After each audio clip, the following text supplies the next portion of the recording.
Thank you. Alfred Sant. Thank you.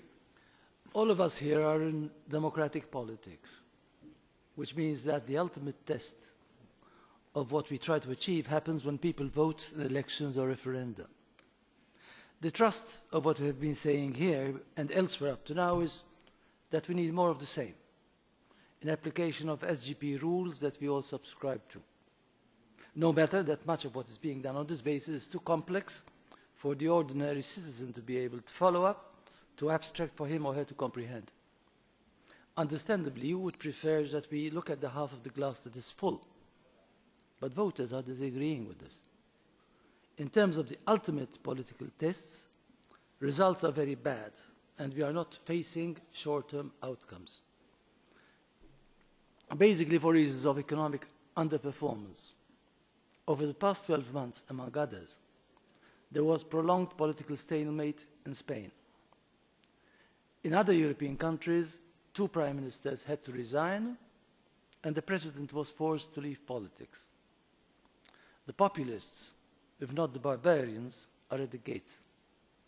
As politicians, are you satisfied with this outcome? Don't you think we need an urgent rethink of our priorities?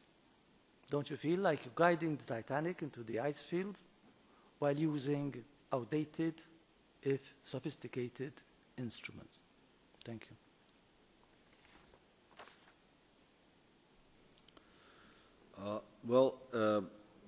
Something we already outlined at the very beginning.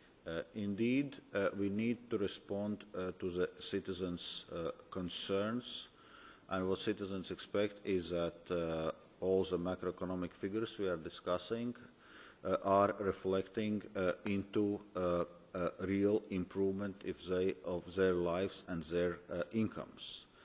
In other words, we need to make our economic growth more inclusive, and that's why here we had been already strengthening the social and employment dimension of the European semester in previous years, and that's why this year we are putting more emphasis on dealing with income inequality, because indeed high levels of income inequality, it's something which, among other things, generates this prostration and also this populist backslash which we are facing.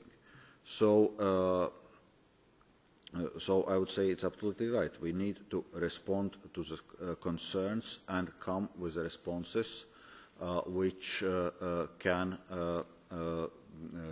satisfy citizens, but we cannot come with populist responses, because growth and the economic policies and fiscal policies we are pursuing need to be sustainable. Otherwise, they will not last, and we will end up even in deeper trouble. Thank you. Well, just a sentence.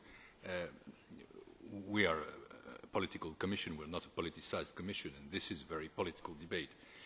But the question is, for that to happen, for getting a stronger recovery, do we need more or less euro? Do we need to deepen the EMU or to backtrack?